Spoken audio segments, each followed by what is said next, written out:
Hello everyone, welcome back to my channel learn science with hope.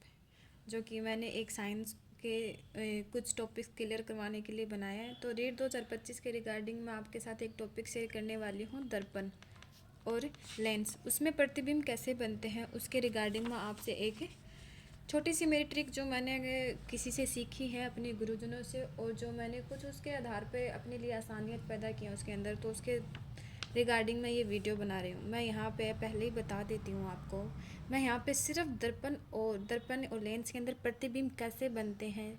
जैसा कि 2022 में एक क्वेश्चन आया था समतल दर्पण से प्रतिबिंब की प्रकृति और उसके आकार के बारे में। तो उसमें ये पूछा गया था कि समतल दर्पण में प्रतिबिंब कैसे बनते हैं और उनका आकार कैसा होता है, प्रकृति कैसी होती है। तो हम लोग पढ़ तो लेते हैं, लेकिन एग्ज़ाम टाइम के अंदर या हॉल के अंदर, एग्ज़ाम हॉल के अंदर हम उस चीज़ को भूल जाते हैं। तो उस चीज़ को आसानी करने के लिए मैंने जो ट्रिक सीखी है वो शेयर कर रही हूँ आपके साथ, न कि यहाँ पे पूरी परावर्तन की इनकी पूरी प्रोसेस बता रही हूँ।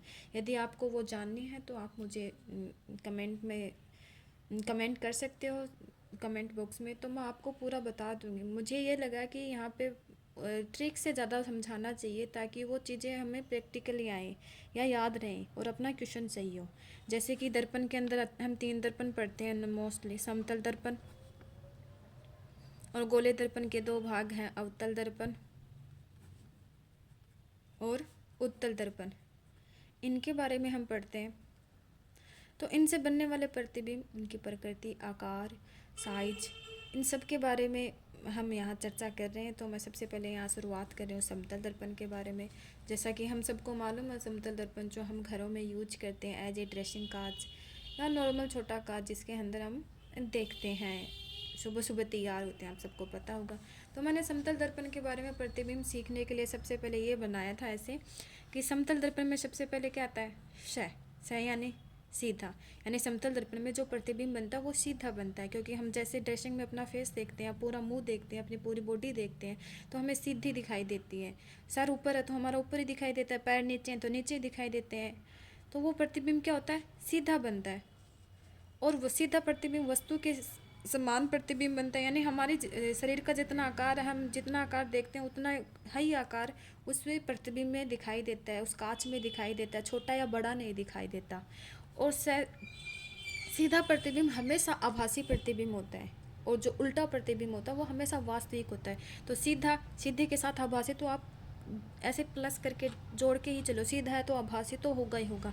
तो प्रतिबिंब की प्रकृति आपको पता चल गई, आभासी होगा और बनेगा कैसा, सीधा बनेगा। और समतल दर्पण में कैसा बनता है, वस्तु या बिंब के समान प्रतिबिंब बनता है, यानी हमारा जितना बॉडी दिखाई देती है, हमारा शरीर जैसा दिखाई देता है उसी आकार का बनता है, और उसकी साइज भी जितनी जितनी हमारी दिखाई देती है, हमारी एक्चुअल में है उतनी उस प्रतिबिंब में दिखाई देती है। और वो क्या बनता है, पार्श्व प्रतिबिंब बनता है। पार्श्व प्रतिबिंब का मतलब होता है कि उस प्रतिबिंब के अंदर हमारा दायां भाग बायां दिखाई देगा।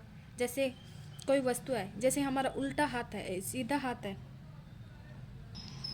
यानी कि हम वस्तु के पार्श्व प्रतिबिंब बता रही हूँ मैं आपको, कि जैसे हम वस्तु को देखते हैं और उसका जो दायां भाग है तो प्रतिबिंब का हमें बायां भाग दिखाई देगा उसमें। जैसे हमने कांच के सामने अपना सीधा हाथ उठाया तो हमें ऐसा लगेगा जैसे प्रतिबिंब का उल्टा हाथ उठा है, और हमारा जो बायां भाग होगा तो प्रतिबिंब का दायां भाग दिखाई देगा, उसको पार्श्व प्रतिबिंब बोलते हैं। तो आपको ये चीज़ें याद नहीं रखनी है, आपको ये याद रखना है कि पार्श्व प्रतिबिंब बनता है, उसका मतलब ये तो मैंने सिर्फ आपको समझाने के तौर पे बताया कि पार्श्व प्रतिबिंब होता क्या है। और वस्तु के आकार का जो कि मैंने बता दिया, हमारी जितनी हाइट है उतनी दिखाई देती है, वस्तु के आकार के समान प्रतिबिंब बनता है, और इनकी दूरी भी समान होती है, यानी जितनी दूरी से प्रतिबिंब और बिंब की दूरी समान होती है, प्रतिबिंब व बिंब की दूरी समान होते हैं, यानी हम जितनी दूर पर खड़े रहेंगे प्रतिबिंब भी हमें उतनी ही दूर पर बनता हुआ दिखाई देगा समतल दर्पण में। ये नॉर्मल जनरल बातें बताई हैं मैंने आपको, नॉर्मल रेट में इसी से रिगार्डिंग क्वेश्चन आते हैं समतल दर्पण के बारे में, और भी बहुत सारी चीज़ें। लेकिन सबसे पहले आप से सीधा है तो आभासी तो होगा ही होगा, वस्तु के समान बनेगा आकार में, और दर्पण के पीछे बनता है, किसके, बस ये याद रखना है, क्योंकि जो रीट 2022 में क्वेश्चन आया था उसमें यही पूछा था। तो उसमें एक ऑप्शन में ये भी था दर्पण के पीछे, तो समतल दर्पण में प्रतिबिंब किसके बनता है, दर्पण के पीछे। ठीक है, ये तो होगी समतल दर्पण के बारे में बातें। अब हमारे सबसे ज़्यादा कन्फ्यूजन इसमें आपको प्रतिबिंब के बारे में सारी चीज़ें पता चल गई होगी। प्रतिबिंब की दूरी को हम v से लिखते हैं और बिंब की दूरी को हम u से लिखते हैं, छोटे u से। तो v और u दोनों बराबर होते हैं समतल दर्पण के लिए, यानी इनकी दूरियां, प्रतिबिंब की दूरी और बिंब की दूरी समान होती है। अब दूसरी बात कर रहे हैं हम यहाँ पे गोलीय दर्पण। गोलीय दर्पण दो प्रकार के होते हैं, गोलीय दर्पण के बारे में बात कर रहे हैं, ठीक है। गोलीय दर्पण दो प्रकार के, उत्तल दर्पण और अवतल दर्पण। अब इसके बारे में बात कर रही हूँ तो मैं, जैसा कि गोलीय दर्पण मैं आपको समझा रही हूँ। गोलीय दर्पण जैसे कोई गोला ले लिया, अब मैंने यहाँ पे कोई गोला ले रखा है, ये ले लिया कोई गोला, अब ये कोई गोला ले लिया, ठीक है। जैसा मैंने यहाँ दिखा रखा, मैं इस पेज को ब्लैंक ले लेती हूँ ताकि आपको ये ना हो। अब जैसे मैंने कोई गोला ले लिया, ये ठीक है। अब जैसे इस गोले को काटते हैं तो दो प्रतिबिंब बनते हैं, एक हमारा ये बन गया और एक हमारा ये बन गया। साफ साफ दिखाई दे रहा है, एक तो ये वाला ये हो गया, एक ये वाला ये हो गया, ठीक है। अब मैंने जैसे मान लिया इससे दो बन गए। अब गोले के अंदर ये क्या होता है, केंद्र, तो केंद्र को हम सी से, वक्रता केंद्र, गोले का केंद्र वक्रता केंद्र लिखते हैं। जैसे कोई बॉल ले लिया, हमने उसको काटा तो उसके दो हिस्से बन गए, एक ये वाला हिस्सा एक ये वाला हिस्सा, तो सी। अब किसी भी गोले के अंदर फोकस या उसके अंदर ही होगा, गोले के अंदर, यानी कि फोकस बिंदु होता है वो गोले के अंदर ही होता है, दर्पण के अंदर फोकस बिंदु होता है, ठीक है। अब वो फोकस बिंदु हमेशा गोले के अंदर रहेगा। ये बात क्यों बोल रही हूँ अभी आगे समझ में आएगी, ठीक है। अब जैसे ही हमने इसको काटा, इसके दो भाग बन गए, एक से हमने बना लिया अवतल दर्पण, एक से बना लिया उत्तल दर्पण, यानी कि एक भाग, एक को, दोनों को कट किया, दो अलग अलग भाग किए। एक को हमने बाहर से कलर कर दिया, बाहर से कलर किया तो हमें फेस किधर दिखेगा, अंदर की साइड, या इधर से पॉलिश कर दी तो फेस किधर दिखेगा, अंदर की साइड, ठीक है। तो ये तो बन जाता है अवतल दर्पण। बाहर से कलर कर दिया, फेस अंदर दिख रहा है तो अवतल दर्पण। एक होता है उत्तल दर्पण। उत्तल दर्पण मैंने इसको ले, इस भाग से बन गया अवतल दर्पण, इस भाग को कट किया तो इसके मैंने बाहर की ओर कलर किया, इसके अंदर मैंने क्या कर दिया, अंदर की ओर कलर कर दिया। अब अपना फेस के हाथ दिखेगा, इस तरफ दिखेगा, गोले के इस साइड। अब आगे पीछे वाला रहता है। अब देखो मैंने इस गोले से दो बनाए हैं, एक ये वाला एक ये वाला। अब ये बताओ, मैंने इसके ऊपर बाहर से कलर कर दिया, इस साइड ऊपर की ओर, प्रतिबिंब के किधर दिख रहा है, अंदर की ओर। तो ये वाला साइड क्या हुई, आगे दर्पण की, और ये वाली दर्पण की पीछे, क्योंकि फेस तो इस साइड दिखेगा ना। और हमने देखा है कि गोले के, अब इस गोले से काट के बनाया तो मैं फोकस कहाँ करूँ, यहीं करूँगी ना, गोले के अंदर की साइड। ये सी है ही वैसा का वैसा। अवतल दर्पण की बात पूरी होगी। अब आते उत्तल दर्पण पे, अंदर की साइड कलर किया, बाहर की साइड फेस दिख रहा है। यह दर्पण की आगे की साइड, क्योंकि हमारा प्रतिबिंब इस साइड दिखेगा। यह दर्पण की पीछे की साइड, क्योंकि इस साइड हमने पॉलिश किया है या कलर किया है, इसलिए पीछे की साइड।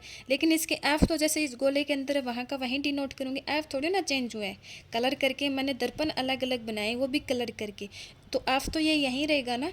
और ये वक्रता के अंदर वहाँ का वहाँ ले रख ही दिया मैंने, तो ये क्या होगा, दर्पण का पीछे का भाग। क्यों, क्योंकि इस तरफ हमें अपना फेस या अपना प्रतिबिंब दिखाई नहीं दे रहा, और प्रतिबिंब जिधर दिखाई देगा तो वो आगे का भाग।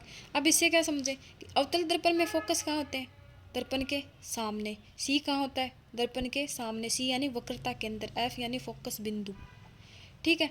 और इन दोनों के बीच की दूरी है फोकस दूरी, जिसको हम स्मॉल एफ से डिनोट करते हैं। इसके दर्पण के बीच, वक्रता के अंदर दर्पण के बीच की दूरी होती है आर, वक्रता त्रिज्या, जिसे हम कैपिटल आर से डिनोट करते हैं, ठीक है। अब अवतल दर्पण है, उसके आगे की साइड तो क्या है, सी, और एफ उसके क्या है, दर्पण के आगे की साइड। जबकि उत्तल दर्पण में आप देख पा रहे हैं मैंने इस साइड कलर कर दिया तो ये पीछे का भाग है, और एफ और सी को वहाँ का वहाँ रखा है, यानी कि एफ और सी उत्तल दर्पण के वक्रता के अंदर, और फोकस बिंदु कहाँ होते हैं, दर्पण के पीछे होते हैं। यहाँ तक क्लियर हो गया। आई होप आपको समझ में आया वो आगे। और मैं यहाँ पे आपको ये कॉन्सेप्ट समझाने की ट्राई कर रही हूँ कि दर्पण के, अवतल दर्पण में फोकस बिंदु और वक्रता के अंदर आगे की ओर होते हैं। आपको याद कैसे रखना है, गोले से कट किया तो गोले के अंदर यानी बाहर वाले साइड कलर कर दिया तो अंदर की साइड। और उत्तल दर्पण के अंदर क्या होता है कि वक्रता के अंदर और एफ, वक्रता के अंदर और फोकस बिंदु दोनों दर्पण के पीछे होते हैं, आगे की साइड नहीं होते, जो कि मैंने आपको क्लियर कर दिया। आई होप समझ में आए होंगे। मैं यहाँ पे सिर्फ आपको आगे और पीछे का कॉन्सेप्ट समझा रही हूँ कि उत्तल दर्पण के अंदर वक्रता केंद्र और फोकस बिंदु दर्पण के पीछे होते हैं, ठीक है। और वस्तु को हम यहाँ आगे रखेंगे। अवतल दर्पण के अंदर वक्रता केंद्र और फोकस बिंदु ये दर्पण के क्या होते हैं, आगे की ओर होते हैं। और आर और एफ इनसे जोड़ के आप याद रखो, यानी कि फोकस दूरी और फोकस ये वक्रता त्रिज्या। आई होप आपको समझ में आ गया हो। अब मैं आपको अवतल दर्पण से बनने वाले प्रतिबिंब के बारे में बता रही हूँ। ये देखो मैंने ऐसे सीखा था कुछ, तो मैं ये बता रही हूँ। जैसे ये क्या है, अवतल दर्पण, ठीक है। ये लो, ये मैंने अवतल दर्पण बना दिया। ये क्या होती है, मुख्य अक्ष होती है, ठीक है। अब इसमें ये होते हैं इधर क्या, सबसे लास्ट में क्या होता है, अनंत। यानी कि अनंत का मतलब हम उसकी दूरी को ज्ञात नहीं कर सकते, हमने वस्तु को कितनी दूरी पर रखा है, वो होती है अनंत। जैसे मान लिया मैंने कोई वस्तु अनंत पे रखी है, तो ये 1 नंबर पे अनंत पे रखी।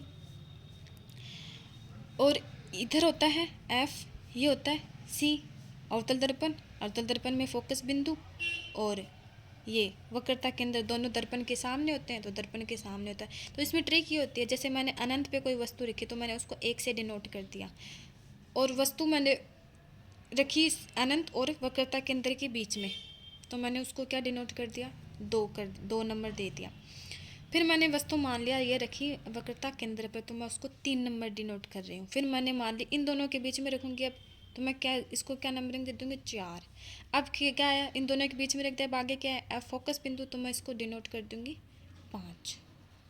तो इसके अंदर ये होता है कि जैसे ये आने वाली किरण हमेशा ये चिन्ह प्रपाटी से समझते हैं हम लोग, यहाँ फोकस से होकर जाती है, ठीक है। हमेशा चिन्ह परिपाटी, यदि आपको चिन्ह परिपाटी के बारे में नहीं है तो आप कमेंट, ज्ञान नहीं है तो आई मीन आपको उसके बारे में मालूम नहीं है, आपको सीखने है, तो कमेंट बॉक्स में कमेंट कर दीजिएगा, मैं आपको वो भी शेयर कर दूँगी।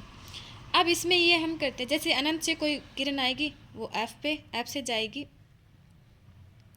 चिन्ह परिपाटी से ये होता है कि जहाँ पे 2 किरणें आपस में काटते तो प्रतिबिंब वहाँ बनता है, तो मैं आपको वो नहीं समझा रही हूँ। तो मैं इसमें क्या कर रही हूँ, एफ को मैंने इधर से उल्टी गिनती कर दूँगी, 1, ये 2 नंबर है, इसको 2, ये 3 नंबर है तो 3। अब उल्टी गिनती कर रही हूँ मैं, ये 4 नंबर, 1 नंबर इसको दे दिया लास्ट वाले को, 2 3। अब उल्टी गिनती करूँगी, यहाँ से 1 2 3 4 5 लगा दिया मैंने। पहले मैंने क्या लगाया, अनंत पे 1 2 3 4 5, इधर 5 तक काउंट कर लिए। अब जैसे मैंने एफ से नीचे पीछे की ओर काउंट कर लिए, इधर आगे की नीचे की ओर काउंट कर लिए। अब इससे क्या बन रहा है, अनंत वाला प्रतिबिंब हमेशा कहाँ पे बनेगा, 1 नंबर कहाँ पे बन रहा है, फोकस पे। तो हमेशा अनंत पे कोई वस्तु रखेंगे तो उसका प्रतिबिंब हमेशा फोकस बिंदु पे बनेगा। कहाँ बनेगा, फोकस बिंदु पे। ये क्या है, बिंब है, बिंब या वस्तु, ठीक है। यदि कोई वस्तु मैंने अनंत और वक्रता केंद्र के बीच में रखे तो उसका प्रतिबिंब हमेशा एफ और वक्रता केंद्र के बीच में बनेगा, फोकस बिंदु और वक्रता केंद्र के बीच में, यहाँ बनेगा, यहाँ। यदि मैंने वस्तु वक्रता केंद्र पर रखी है तो उसका प्रतिबिंब हमेशा वक्रता केंद्र पर बनेगा। यदि मैंने वस्तु वक्रता केंद्र और एफ के फोकस बिंदु के बीच में रखी है तो उसका प्रतिबिंब हमेशा वक्रता केंद्र और अनंत के बीच में बनेगा, ठीक है। और यदि मैंने वस्तु फोकस बिंदु पर रखी है तो उसका प्रतिबिंब हमेशा हमेशा अनंत पे बनेगा, अनंत पे। अब ये वस्तु क्या है, सीधी, और इससे प्राप्त प्रतिबिंब क्या बन दिख रहे हैं आपको, उल्टे। तो वह अवतल दर्पण से प्राप्त प्रतिबिंब कैसा हो गया, उल्टा। और उल्टा प्रतिबिंब हमेशा वास्तविक होता है, यानी रियल में बनता हुआ हमें दिखाई देता है। वहाँ पे रियल में 2 किरणें आपस में प्रतिच्छेद करती हैं, प्रकाश किरणें। तो इसकी प्रकृति हो गई उल्टा और वास्तविक, उल्टा प्रतिबिंब हमेशा वास्तविक बनेगा। अब ये देखो, यहाँ वस्तु रखी तो ये बन गया एफ पे, एफ पे प्रतिबिंब हमेशा बिंदुवत बनेगा, छोटा सा। अब देखो जैसे जैसे नीचे जाओगे इसकी साइज बढ़ाते जाना तुम। जैसे ही हम वस्तु को अनंत और वक्रता केंद्र के बीच में रखेंगे तो प्रतिबिंब हमारा प्राप्त हो रहा है वक्रता केंद्र और एफ के बीच, और वो क्या होगा, थोड़ा छोटा बनेगा, इससे थोड़ा बड़ा, यानी कि उसकी साइज का हो जाएगी, छोटा बनेगा। इसको मैं आपको ऐसे भी मैंने मेरे पास आरबीएससी की बुक है तो उसके अंदर एक टेबल दे रखी है, मैं उसके द्वारा भी आपको समझा सकती हूँ। ये देखो, जब मैंने प्रतिबिंब को अनंत पे रखा, ये देखो बिंब, ये देखो मैं यहाँ कर लेती हूँ मैं ताकि आपको दिखाई दे एक साथ। मैंने प्रतिबिंब को कहाँ रखा है? अनंत पे। मैंने बिंब को रखा है, आई एम सॉरी, मैं प्रतिबिंब बोल रही। मैंने वस्तु को रखा है 1 नंबर पे यानी अनंत पे, तो बिंब की स्थिति अनंत दूरी पर। और प्रतिबिंब हमारा कहाँ प्राप्त हो रहा है? 1 नंबर वाला F पर, तो फोकस पर। वास्तविक है, उल्टा बन रहा है। और प्रतिबिंब का आकार प्रतिबिंब अत्यधिक छोटा बन रहा है यानी बिंदुवत बन रहा है। फिर मैंने प्रतिबिंब को कहाँ रखा है? 2 नंबर पे रखा है। 2 नंबर क्या है? वक्रता केंद्र और अनंत के बीच में। यहाँ 2 नंबर क्या है? वक्रता केंद्र व अनंत के मध्य। तो प्रतिबिंब कहाँ बन रहा है? अब 2 नंबर वाला देखो, ये देखो 2 नंबर लगा रखा है मैंने। कहाँ बन रहा है? फोकस बिंदु और वक्रता केंद्र के बीच में। तो प्रतिबिंब की स्थिति होगी फोकस F व वक्रता केंद्र के बीच। प्रतिबिंब कैसा बन रहा है? उल्टा बन रहा है ना। और उल्टा हमेशा क्या होता है? वास्तविक। तो वास्तविक का उल्टा। इससे थोड़ा बड़ा बना तो हम उसको थोड़ा छोटा बोल सकते हैं। ये तो बिंदुवत यानी कि इसकी साइज दिखाई नहीं दे रही, एक बिंदु के रूप में दिखाई दे रही है, तो हम इसको बोल सकते हैं प्रतिबिंब क्या बन रहा है? छोटा बन रहा है। तीसरी बार मैंने कहाँ रखा है वस्तु को? सी पर यानी वक्रता केंद्र पर। और कहाँ बन रहा है? वक्रता केंद्र पर ही बना है। देखो वक्रता केंद्र सी पर, वक्रता केंद्र सी पर। वास्तविक व उल्टा। प्रतिबिंब समान बिंब के समान, जितनी इसकी साइज है उतनी की उतनी इसकी साइज है, तो बिंब के समान हो गया। फिर मैंने चौथी स्टेज पर रखा मैंने वक्रता केंद्र और एफ के बीच में। यहाँ प्रतिबिंब बन रहा है सी और अनंत के बीच में। तो वक्रता केंद्र व सी फोकस एफ के बीच में, वक्रता केंद्र सी से दूर। ये देखो इससे दूर बन गया। और ऐसे भी बोल सकते हैं वक्रता केंद्र और अनंत के बीच में। वास्तविक है, उल्टा है, प्रतिबिंब बड़ा है। वास्तविक उल्टा है, प्रतिबिंब बड़ा है। फिर मैंने रखा है प्रतिबिंब को एफ पर। ठीक है। फिर कहाँ बन रहा है प्रतिबिंब? 5 नंबर पे ये बन रहा है, अनंत पे बन रहा है। और कैसा बन रहा है? वास्तविक का उल्टा बन रहा है। और प्रतिबिंब बहुत बड़ा यानी कि इसकी साइज देखो बहुत बड़ी साइज का बनेगा। अब इसके अंदर आपको एक स्पेशल कंडीशन याद रखनी है। यदि मैं प्रतिबिंब को एफ और ये दर्पण का ध्रुव होता है उसको ये दर्पण में इसको मध्य में जो पॉइंट होता है ना दर्पण को ध्रुव बोलते हैं। तो यदि मैं एफ और ध्रुव के बीच में रखती हूँ, फोकस एफ और ध्रुव के बीच में प्रतिबिंब बिंब यानी वस्तु को एफ और ध्रुव के बीच में रखती हूँ, तो हम प्रतिबिंब हमेशा दर्पण के पीछे बनता है। यानी कि अवतल दर्पण के अंदर एक ही कंडीशन होती है जब प्रतिबिंब दर्पण के पीछे बनता है। यहाँ बनता हुआ ये किरण इधर ज़्यादा आती हुई प्रतीत होगी, यहाँ पे ये प्रतिबिंब बनेगा 6 नंबर। तो कैसा बन रहा है? सीधा बन रहा है, वस्तु से बड़ा बन रहा है। और सीधा है तो क्या होगा? आभासी। तो ये 6 नंबर वाला सीधा और आभासी हो जाएगा। सीधा, आभासी और बहुत बड़ा। ये देखो फोकस एफ व ध्रुव के बीच पे, तो दर्पण के पीछे बन रहा है। आभासी व सीधा बन रहा है, प्रतिबिंब बहुत बड़ा बन रहा है। आई होप आपको अवतल दर्पण समझ में आया होगा। तो आपको बस इतना ही याद करना है, ये जो डायग्राम है इसको माइंड में रखो। यानी कि 1 2 3 4 5 6 और फिर एफ से इस उल्टी दिशा में काउंटिंग कर दो, इसकी नंबरिंग दे दो 1 2 3 4 5 6। तो अपने आप आपको दिमाग में ये चीज़ें सेट हो जाएंगी। और वास्तविक होगा वो हमेशा उल्टा बनेगा, आभासी होगा वो हमेशा सीधा बनेगा। तो इससे आपके देखो साइज भी दिमाग में रह रही है और प्रकृति भी दिमाग में रह रही है और आकार भी दिमाग में रह रहा है। अब मैं आपसे उत्तल दर्पण की बात करती हूँ। ये अवतल दर्पण के बारे में थी 5 से 6 कंडीशन जो कि मैंने आपको बता दी है। इसके बारे में प्रतिबिंब कैसा बनता है वो भी बता दिया। ठीक है। अब हमने गोले से 2 बनाए थे, अवतल दर्पण और उत्तल दर्पण। उत्तल दर्पण के बारे में बात कर रही हूँ मैं। उत्तल दर्पण, ये देखो मैंने अंदर की ओर पॉलिश कर दिया, बाहर की ओर प्रतिबिंब दिखाई दे रहा है। तो ये तो प्रतिबिंब क्या हो गया? पीछे वाला भाग, और ये हो गया आगे वाला भाग। ठीक है। जैसा कि मैंने इसमें बताया था, ये पीछे वाला भाग या आगे वाला। एफ और सी हमें उस गोले के जो अंदर के पार्ट है वो अंदर ही रहेंगे। तो यानी कि दर्पण के पीछे हो गए उत्तल दर्पण के अंदर फोकस बिंदु और वक्रता के अंदर। ठीक है। इसके अंदर उत्तल दर्पण के अंदर 2 ही कंडीशन होती है मेजर। मुख्यतः एक होती है कि यदि हम वस्तु को अनंत पे रखते हैं तो प्रतिबिंब इस 1 नंबर पे एफ पे प्राप्त होता है। और यदि हम अनंत और ध्रुव के बीच में रखते हैं तो प्रतिबिंब हमेशा एफ और ध्रुव के बीच में प्राप्त होगा। इसका डायग्राम मैं आपको समझा सकती हूँ। ये इसके अंदर मैंने ये जस्ट याद करने के पर्पज से दिए, यानी एज ए आप ट्रिक बनाओ 1 2 तो एफ के पीछे कर दो 1 2 नंबर दे दिया। ठीक है। मैं इसके प्रतिबिंब भी बना के अलग अलग डायग्राम आपके किरण आरेख बना के दिखा सकती हूँ आपको, वो समझा भी सकती हूँ, बट वहाँ पे आप कंफ्यूज ज़्यादा हो जाओगी, इसलिए मैंने सिर्फ ट्रिक का यूज़ लिया है। और इसके अंदर हमेशा प्रतिबिंब आभासी बनता है और सीधा बनता है।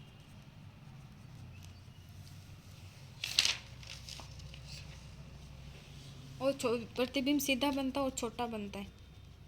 जैसा कि देखो, ये आरबीसी की बुक है मेरे पास 10th की,